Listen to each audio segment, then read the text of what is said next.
want to really get into this chronicles of Olivia, about the Goncalves family, how we feel that, they pretty much know everything, in my opinion.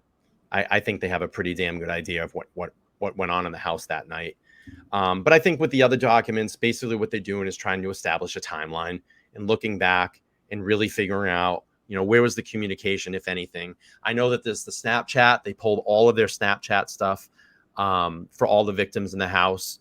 I don't think Bryan Kohberger was on the document, but they were looking at, who was communicating during a certain amount of time too. So again, I think it's just to establish timeline. Yeah, and a background of who was communicating with who and about what even. Right. All right. Do you want to get into Chronicles of, I want to keep saying Naria, but it's not Naria. Not Naria. Yeah, I'll be back in like 1 minute. Okay. Take your time. I'll hold the crowd down. Please do. Please do.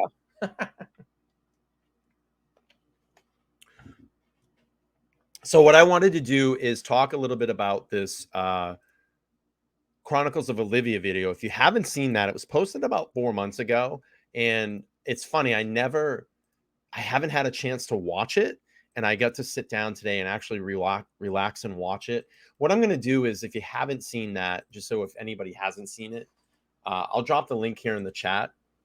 And if you want to go over and check it out after, Laura and I kind of talk about it this evening, I urge you to check that out. But it was a very eye-opening documentary. And there was a lot of, I think, like Easter eggs in it. And we found out a lot of information where, when Laura and I were looking at it, I said, I have a great feeling that I have a really good feeling that the Goncalves family knows a lot more about what happened and what is going on than we're leading to, to be. And I think that's probably, and Laura agrees with this as well, why we think that the the gag order was put in place. But what I want to do first is, there was an interview, and this kind of is going to lead into our segue. There was an interview that Steve Goncalves recently did with Banfield about 2 weeks ago. And it was funny because even in this interview, you're going to see a different Steve. I think he's in a different stage of grieving, but he does let out a little bit more information again in this interview that kind of led us to believe like they know a lot more what's going on than they're leading the public to believe. So let's play this, and we'll use that as our segue to go in and talk about this Chronicles of Olivia documentary or interview that they had with the Goncalves family.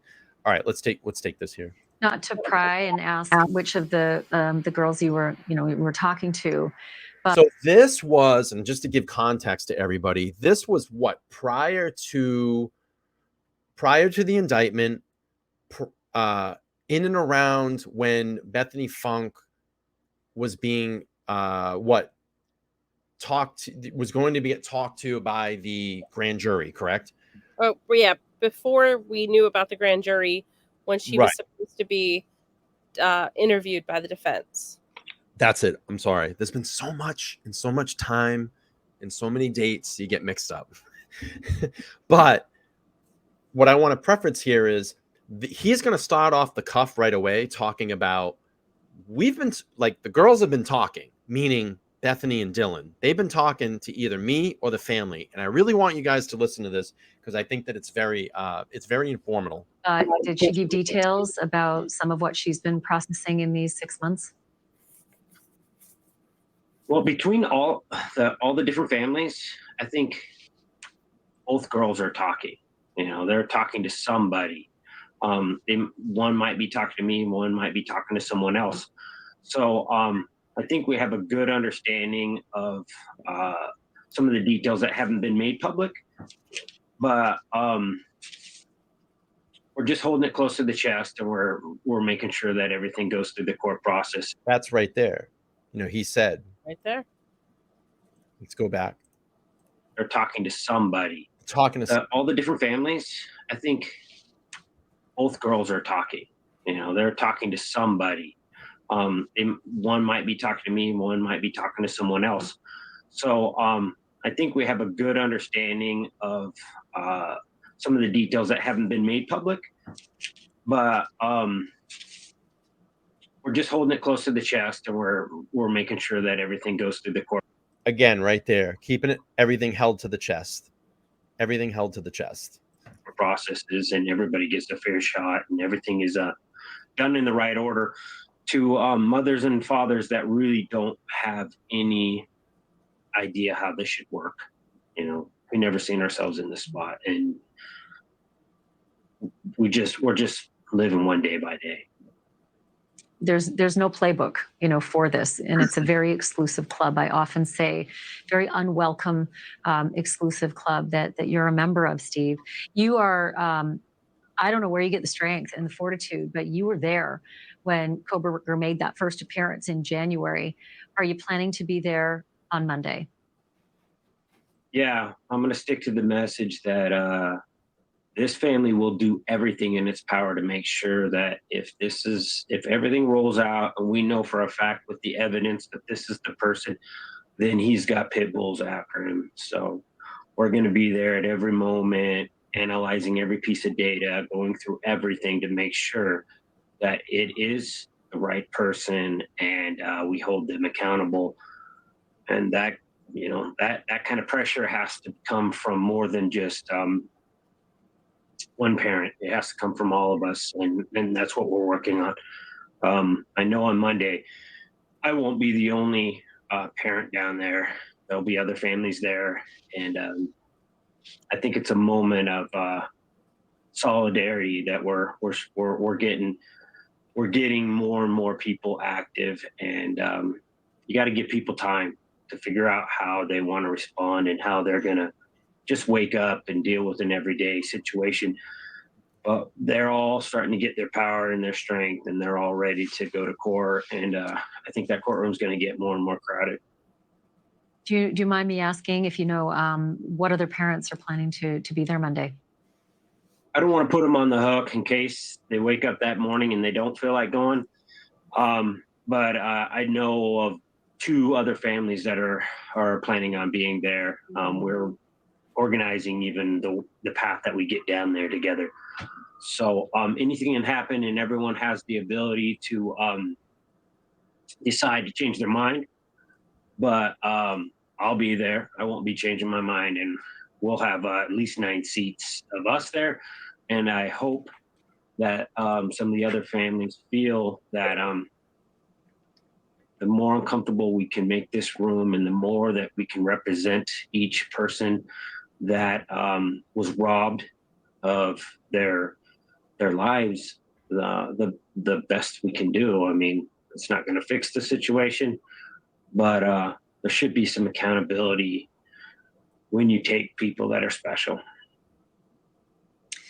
We've been showing some of the pictures of the scene of the crime, which will be featured heavily in this trial. I know the university was going to keep you updated as to the plans to demolish 1122 King Road. They said it would happen during the semester. Now the semester is over.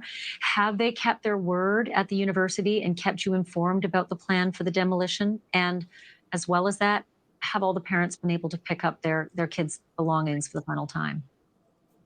We have not. I just want to pause here for a second because I think this is a really great chat that I want to kind of expunge on a little bit. First of all, let's do this. Let's get those likes up to 100. We get 275 people watching. If we get that to 100, I really would appreciate it. Maybe I'll gift out a membership tonight so you have exclusive access to all of our members' content. Shipley says, I pray that they get justice they deserve. Things are so crazy with this case. And I have to 100% agree with this. And I think one of the things that has been really crazy, and I'm going to get a little bit more into this later in the show, is that there's a lot of misinformation that's being put out there, especially about this family. And I think there's a lot of misinformation being put out there on other YouTube channels that are, for some reason, it's the families, the victims, the friends, they've all become the bad people in this case. It's not the person that's accused of doing this. It's not the alleged person of doing this. It's those families, which I don't understand that. I don't see how this is turned on them. and that they've become the bad guys in all of this. What do you think about that, Laura? Yeah, I don't know why people want to always make the families the victim or take the not no, I'm sorry, I said that wrong. Why they want to make the victims or the victims' families look like the villain. They're not. They just want justice. And that's sad that people have to do that. Let's talk a little bit more about that. We'll finish this up and then we'll get into the Chronicles. I want to keep saying Naria, and it's not Naria.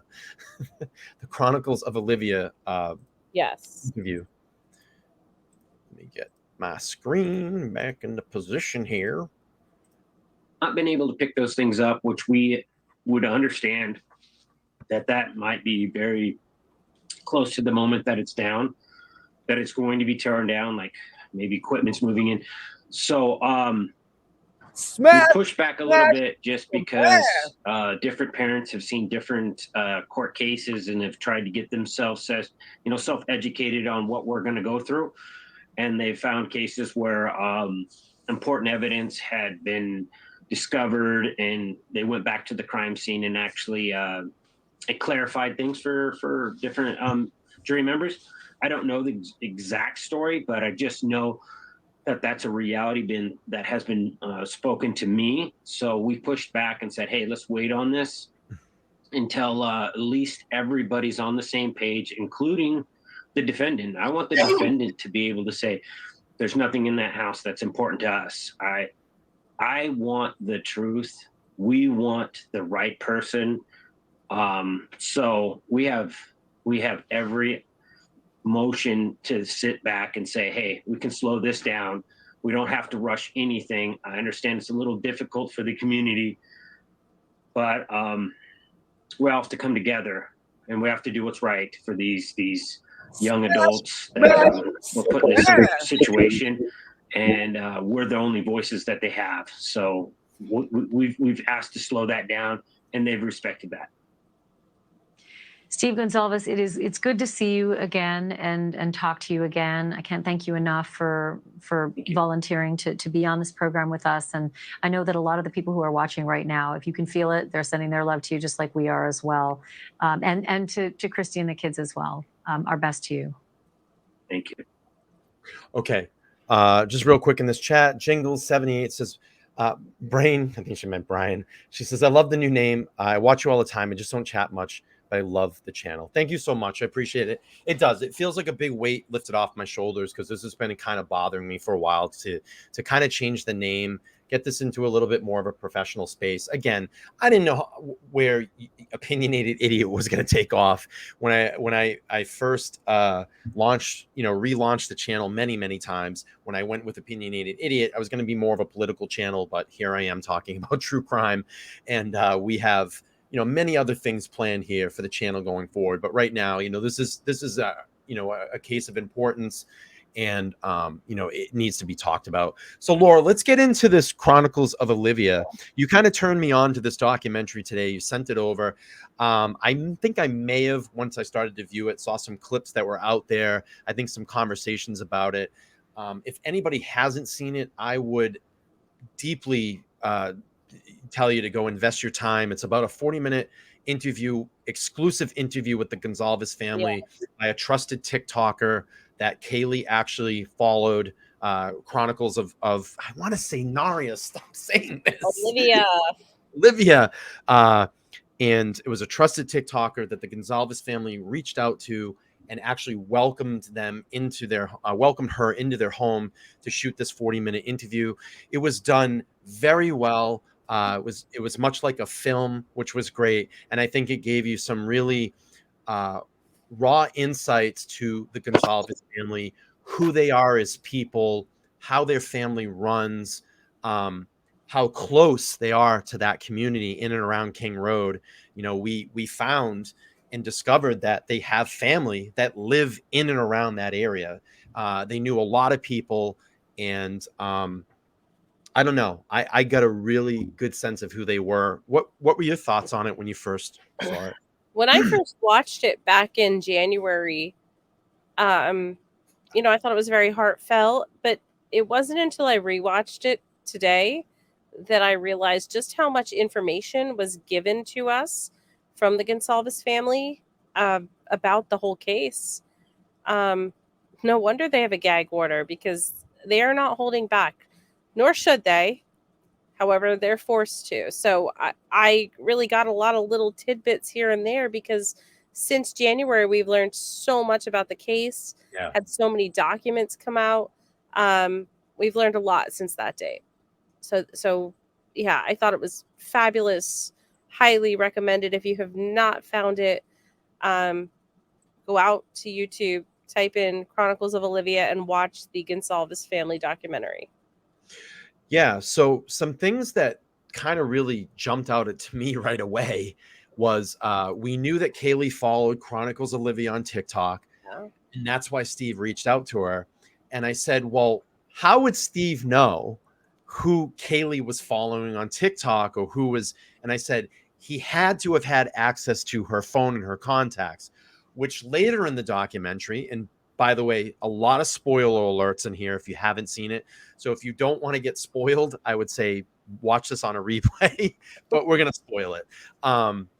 What we later found out was Kaylee's mom, Christy, mirrored Kaylee's phone. So she had access to her phone. And that to me was like, wow, that's the aha moment. Yeah. They knew every Everything. single conversation that Kaylee was having, where she was going, what she was doing on that phone.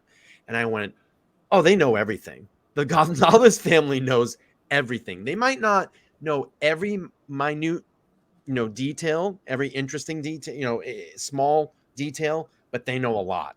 They know a lot. Yeah, and something interesting that I found was that they knew the driver, the private driver that night. It wasn't Uber, it was a private driver. So they knew him personally. The whole family did. They said he was a good guy, and he's the one that showed them all about the grub truck, and which led to Olivia, the older sister, finding the footage. Yeah. And I think, like, when I thought about that, like, private driver, this is probably someone that Steve probably established some type of connection, because there are a lot of, in and around these cities. I know that, I've been on vacation plenty of times, and like before Uber, they would have like drivers, a private driver you could hire. There was a guy that we hired literally for like the weekend. We gave him like $100 and said, hey, can you just pick us up if we need to call you? He said, sure, just here's my number, call me, I'll come pick you. He became our private driver. So maybe this is someone that Steve or the family that probably vetted this person. And we know that we learn in this documentary that they had family in and around that area of King Road. Yeah. Probably someone that was trusted and said, hey, if you girls ever need to go anywhere, you call this person and they will come get you and drive you. We also know that night that Steve said in this documentary, they did everything right. They had the buddy system. They were together. They stuck together. That leads me to believe on the phone, they were looking at conversations, hey, we're going to go home, or we're together. They probably were communicating with friends, hey, I'm with Maddie or whatever. Do you want to talk about the ring video? Because that's going to kind of lead us into the ring video. Yeah, that's where I was like, wait, what? Wait a minute, back up. Yeah, I didn't pick this up. It says, I'm trying to look at I have my notes on two different devices. I haven't updated it on my computer. It says Christy, that Christy said that I think it was Olivia that watched the ring video of the neighbors that saw them pull up to 1122 King Road at 1:56 a.m., which is how they were able to tell the police, you have your timeline a little off, because at 1:56 a.m. the girls were spotted being dropped off by the driver at 1:56 a.m. Yep. So then we couldn't, okay, so if Olivia saw that footage of her sister and Maddie, Christy said she watched the video. the whole family watched it regardless. What they talked about, what Chronicles of Livy discovered, was they were talking about the bar video, and the timeline on the timestamp on the video didn't match what it would be at the time that they would be at the grub truck. And when you kind of went in reverse order, it just didn't match. And they said maybe it was a time zone thing. They didn't switch the cameras because of the time zone. And then what Olivia discovered was there was a video on Twitch that she got the accurate timestamp. And that's what led Christy to talking about, oh, we've seen the neighbor's ring cam video. We know when the girls pulled up. We watched them walk into the house. It was at 1:56 a.m. And I said to Laura before we went live, I said, if they saw that, they saw everything that happened. Who probably went to the house that morning, because we know that there were multiple people that were called to the house. They probably have seen when law enforcement rolled up. I mean, they saw everything. They've seen everything. Who came, who went. Again, we're alleging here, but this is our opinion. We believe that if they saw the girls pull up at night on their way home, they probably got access to everything from that ring cam doorbell. So imagine what they know. We went on to find out that they talked about the Land Rover, because that was a lot of question about that. Where did the Land Rover come from? Was this there was a lot of awful rumors out there about possibly the girls doing things online, strip shows and stuff to get that money. Well, we went to find out that Kaylee bought the Range Rover with her own money. She had a full-time paid internship that eventually turned into her full-time job. She, listen, it's not very hard to buy a car. You get a couple of grand together, you put it down, you get a note, you get a car note. I mean, we've all done that. And we went to learn to find out that she never had anything. Steve was very adamant about that. Nothing has ever been handed to her. She's always worked for it. And she's always been the type of person that looked to the family as reassurance. And they talked about that. Like, Dad, these are the 3 cars that I'm looking at. What do you think? Should I go with this one? She talked about when she went to actually apply to her paid internship for her full-time job, and she ran it by him and said, should I write this in my proposal letter? And he said, well, what do you think? What do you think is the right thing to do? She always really looked for that reassurance.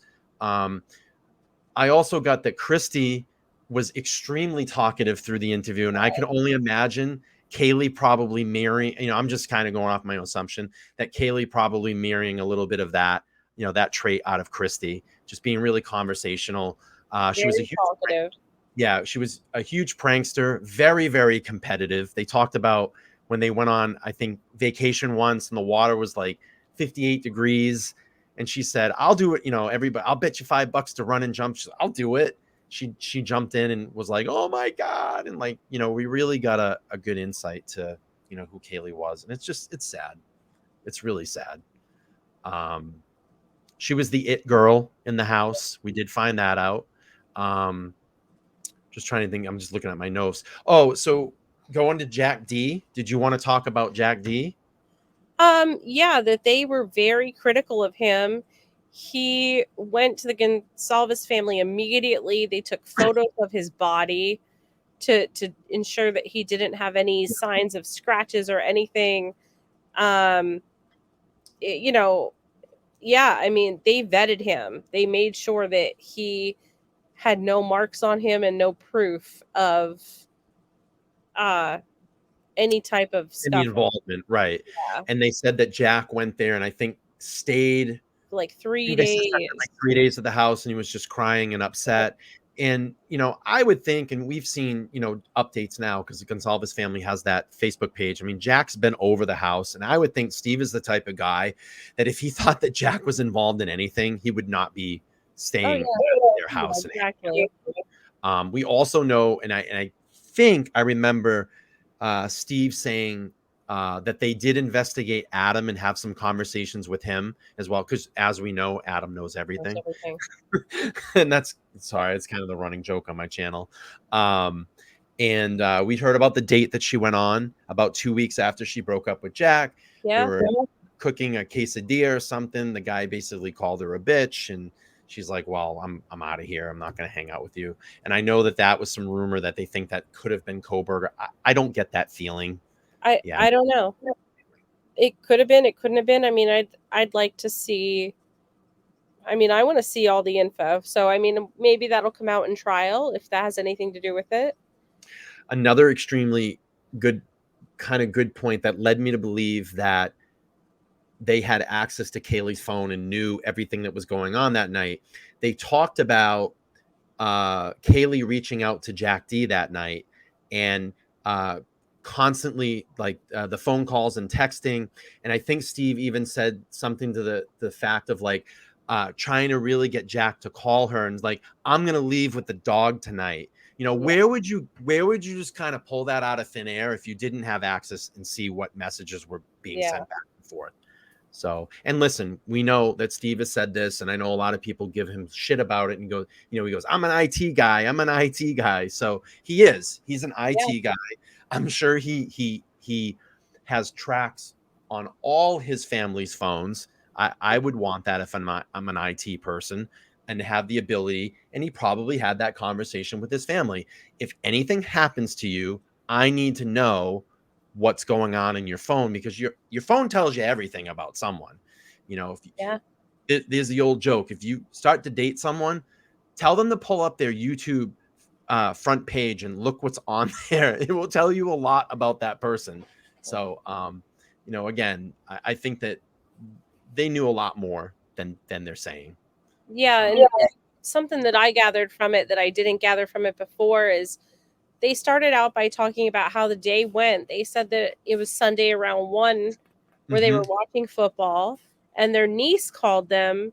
Their niece called them and said somebody called her. Smash, and said that someone shot the party up. Yes. And Kaylee's phone went straight to voicemail. So then they started calling Maddie, and they couldn't get Maddie. And then they, you know, the sheriff came around 4:30 and told them there were 4 victims. But during all of this, one of their younger daughters got a call from someone saying Kaylee was dead. I mean, that's devastating. That's just, think of a teenage girl getting a call saying your older sister's dead. Like I just, that's awful. Yeah, the first initial rumor, like Laura was saying, from the niece was, oh my God, there was a shooting at the house and everybody's dead. And then it went to like the unconscious person, and they were like, literally, Christy said she threw her phone on the phone. She didn't want to hear it. They went to the TV and looked, and they saw the news report right away. And it was like King Road, unconscious person. They went, well, maybe someone's just sick. So they said that I think a cousin or a brother. Kaylee has a brother, correct? Yes. No. Kaylee has a brother, Steven. They started calling the hospitals right away saying, hey, you know, is there someone, Kaylee or Maddie, or, you know, they were just giving names and nothing came back. Then they called the police department. The police said, we can't give you any details right now. And then they got the call about 4:30 that afternoon. Yeah. And on the news, they could see all their vehicles in front of the house on King Road. And I mean, that was just, devastating. But then Maddie's relative said they called her, and she also got a call, and she had said that there was an accident, and they told her to come down to Moscow. So she was already just about to Moscow when the sheriff's office, or the sheriffs, visited the Goncalves family. So it sounds like it was a very confusing and crazy day there. And the Goncalves family were like, well, why didn't we get a call? So they thought it was Maddie that was harmed, because there was mention of an accident. But then when the sheriff's office came, they found everything out then. I'm going to give away a membership right now. We got a new member. And first, let me just read this real quick. So Dave Hargrove says, Bryan, I love the channel. You're one of the best YouTubers covering this case. Thank you, Dave. I appreciate you so much. Let's give him a round of applause on that one. I thank you. We appreciate you. And please make sure to smash the like button. Smash. So we have a new member, and gift of the membership is MJC. You have 1 month free on. You have all the access to all the membership content, and we do members only streams. So welcome to the group. You have a free month on me. Congratulations.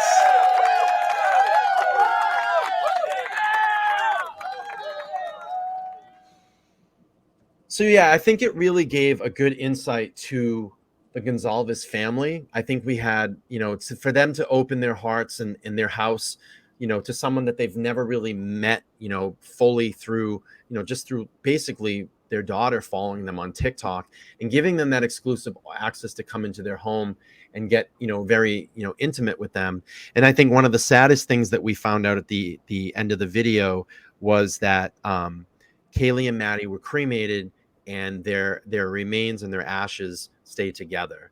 And it's just very, very sad to see and hear that, knowing their relationship. And Christy did talk about that, the day that Kaylee met Maddie, she came home and she was just talking about this new friend that she met at school, and they were always just inseparable. They weren't blood sisters, but they were sisters. And even though they went, to the same college, they tried to rush the same sorority. Kaylee made it in, Maddie didn't, but they ended up kind of getting two new groups of friends, but really still had that sisterhood no matter what. And that bond was very, very strong, and it was an unbreakable bond. They were always together. So that just leads me to go on and talk about a little bit more in depth before we end the show this evening about how I get very disgusted in the sense of that these families, especially the Goncalves family, and I think especially Steve and Christy, they become the bad people in all of this. And I just don't see how that happens. And I think it's very disgusting. I don't get it. Yeah, there's channels out there that put this type of content out and say, they're the ones that caused this. They're the ones that are bad. They're the ones that are in on it. They're covering it up. And I just say shame on you, because if you feel righteous about putting content out there about a family that lost their daughter, their best friend, their daughter's best friend, and then, especially the two other lives that were lost there, Ethan and Xana that night, that if you can go to bed at night and lay your head down and feel consciously, I guess, good about that, I think you're honestly a piece of shit. I mean, I myself would never say anything into the camera that I would never say to Steve's face. You got to think about it. These families' lives are affected for the rest of their lives. And I'm amazed that Steve and Christy have had this incredible bond, and I hope it lasts for the rest of their lives, because a death and murder in family, and I know this with my best friend that was murdered, it breaks families apart, because you go into the blame game. Did we do enough? Did we not do enough? Did we overly do too much? Did we not protect them enough? This tears families apart. So when your life is continuing and you're putting this crap out there, remember, their lives have stopped. Their lives are never going to be the same. Their lives will never be like yours. They have to live with this the rest of their life. What do you think? What do you think about stuff like that, Laura? I mean, I hope the Goncalves family knows that they're stronger together than they are apart. What a solid group of people. I know that if I lived near Coeur d'Alene, I would want to be friends with the Goncalves family. I don't get it. I just don't get it. I think they're great people. Of course, everybody has their faults or whatever, but they lost their daughter. I mean, and they seem like such a strong family unit. So I applaud them for putting their lives out there and going public with everything. Yeah. So I can't get, past that. It really bothers me. So Christine Brown says, I'm recently seeing the ugly side of YouTube. I mean, anyone saying anything about these families should feel ashamed. Completely agree. I completely agree. I saw another going up here. Bobby says, they're not the ones that caused this. The person to persons that did this is who's responsible for causing this. Goes on. Terry Dean says, I always assume the families will be watching.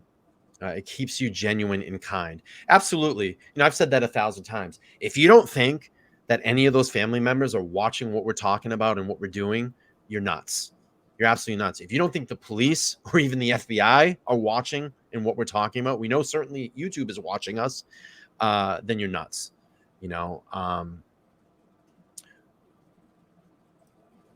And Angel says the 4 families will always be bonded in such a tragic way. It's so sad for all of them. Yeah, I completely agree. I see a lot of new names tonight. It's really nice that there's a lot of new people. If you haven't hit that subscribe button, hit that subscribe button. If you're enjoying the content over here, we would appreciate it. Trying to just build this channel up, get it out there into that algorithm, and all the interaction that you all have on this channel. It really helps us out. I do have memberships down there for $1.99 a month. If you want to support monthly, you can. You can hit the join button down below. I would appreciate it. But the most important thing is that you're liking this video, because that helps get this out into the YouTube algorithm. So I don't know, Laura, any final thoughts on how you feel? How you feel about this case, the things that's put out? I would urge everybody to go over and watch that docu. I'll drop that one more time in the chat before we close this up. I'm trying to keep the streams a little bit shorter because I get better interaction on replay.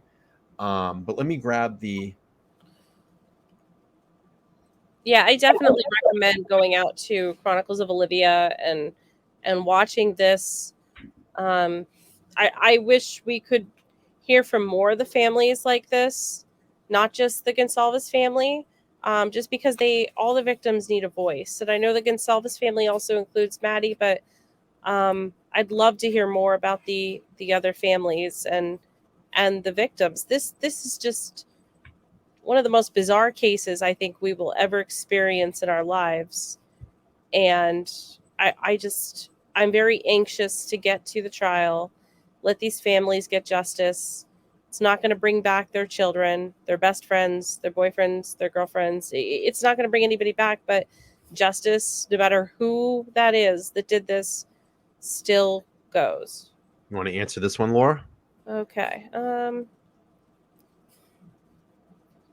read it out. So it says, I'm still confused about the evidence in the house. If there were people in the house before the cops came, would that be considered tampering with evidence where the defense asked for dismissal of the evidence? I mean, right now we don't know what the extent of people being in the house were. Right. I believe that there was at least Ethan's best friend.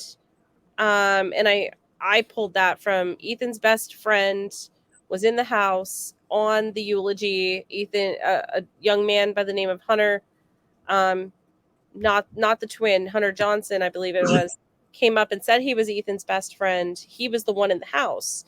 I don't believe he could be charged with tampering with evidence if he was just merely there to check the well-being.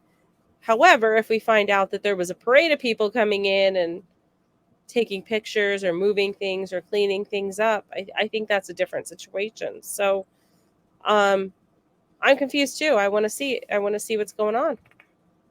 So Terry says, I received my target gift card, Brian. I'm hanging on my opinionated idiot bracelet. I'll auction it off as a collector's item. That's very sweet. If you're just coming into the channel, my channel actually gone through a couple changes. I used to be the opinionated idiot, and I just went back to an old name that has just really sung with me for a long time. And I wanted to go back to Let's Talk Live to really open the platform up, have a little bit more of a professional name, because I think when I was reaching out to people and said, hey, I'm the opinionated idiot, I don't think they really wanted to come over here. But and unfortunately sometimes names speak volumes in this business. And there's nothing wrong with opinionated idiot. It just really was going in this direction, and I think this platform and this name can open up a wider audience and a wider group of topics that we can talk about. So let's see. I wanted to bring up Christine Brown just gifted a membership. Thank you, Christine, so much. And Thanks, Christine. New member. Congratulations. Hey, look, it's Donna G. She got the Fire HD tablet. If you guys all missed it, or ladies and gentlemen, sorry, I did a stream from my 5,000 subscriber episode. We did a 5,000 subscriber episode. I gave away a bunch of Target gift cards, and I also gave away a Fire HD tablet, brand new Fire 8G tablet, the most top one that they have. And Donna actually was the winner of that. So when we get to 10,000 subscribers, we're going to do another giveaway. And I think the prize is going to be a little bit bigger. So Uber says, thank you so much. Thank you so much for the $2 donation. I do appreciate that. I'm getting better at the button pushing. You notice that? So thanks for that super chat. I appreciate it. Laura, anything else you want to go over or mention? I mean, again, there hasn't been a lot lately. No. I just wanted to come on. It's been a little while since we've talked to Idaho. I'm going to probably come on tomorrow night. I may change the subject. I'm not too sure. But I did want to follow up with part 3 of just kind of what the experts are saying at this point, because we've heard about all of the YouTubers, what they're saying, all the things they're dragging out.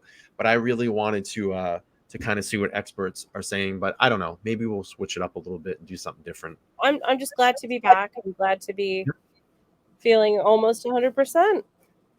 I'm glad to have you here, of course. You've always been kind of my confidant in all of this and my partner in this. And I appreciate you coming over and doing the Idaho stuff, because I know you're super passionate about this, well, as much as this audience that watches the show is very passionate about it. And I am too. And I think that sometimes when I get extremely emotional about it, when I see the shit that's put out there about these families on some of the other channels, it's just, to me, it's just pretty disgusting, and it shouldn't happen. And if they just really invested the time to watch these videos and see the pain on the faces that they're going through and the grieving process that they're going through, I think it will open your heart and open your mind a little bit more to let you know that these people, these families didn't deserve it.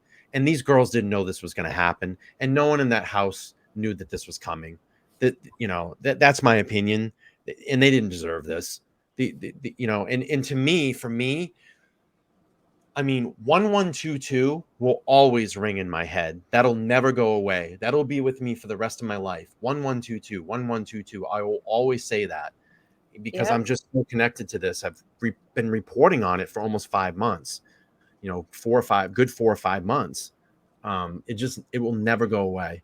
And my curiosity in all of this now, and the thing that you'll notice here on this channel when Laura and I talk, or anybody else that I have on this panel at any time, we stick to the facts in this case. We use the legal documents to base our opinions or our investigations off of. We don't go off crazy conspiracies, or it's this, or it's that, it's the aliens, it's the cats, it's the cat tail. All that weird stuff. That tried to. She's here, right here next to me. It's the secret trenches under the house of the dungeon. We don't go there. We keep it. I hate saying this stuff. We keep it real, but we keep it real. We keep it true. What's that? The cat? I can hear her. Yeah. As soon as you said we keep it real, she climbed in. So, that's what you're going to get here. And that's what you're going to get here on Let's Talk Live. And, come check us out. Smash that subscribe button, hit the bell notification, come see our live shows, because this is a live channel. And what I'm trying to get, I think we're going to do something where we have some other people come on and we do kind of a group session one night, because we do some really good back room. And I always say, I wish we were recording this right now. And I think we're going to do that one night. If I can get everybody to kind of commit to it, we'll come on and do an hour and bring some more people on the panel and really hear what, my moderators have to say, and some of, the people that are in our group, and see what they have to say about this too. So, again, wanted to come on and do a short show for you guys, just an hour, keep it a little lower this evening. Maybe we'll do a longer Saturday night show tomorrow night. Maybe get Laura back on tomorrow night. We'll hang out and do a little bit more content here in Idaho. Maybe get some more other guests on here. We'll find out and open up the panel a little bit. Maybe take some calls. We haven't done that in a while, and hear where all the craziness is out there. But okay, guys, appreciate it. Make sure to smash that like button on the way out. Hit that subscribe button, turn that bell notification on. I do appreciate it. And we'll be back tomorrow night at, what's my scheduled show tomorrow night? I think it's 9 o'clock. Oh, it's a late one tomorrow. Tomorrow's 10 o'clock. 10 p.m. Eastern Standard Time. Come over, late Saturday night show. Maybe we'll take some calls. That is the link for tomorrow night's show. Go over and click it. Hit your reminder. Appreciate it. Laura, thank you so much for coming back. You're welcome. Thanks for having me. I'm glad that you feel better. Thanks. And we'll see all of you guys soon. Again, I'm Bryan. Let's Talk Live. Laura, Agent Chase, thank you so much. And we will catch you on the next show. Good night.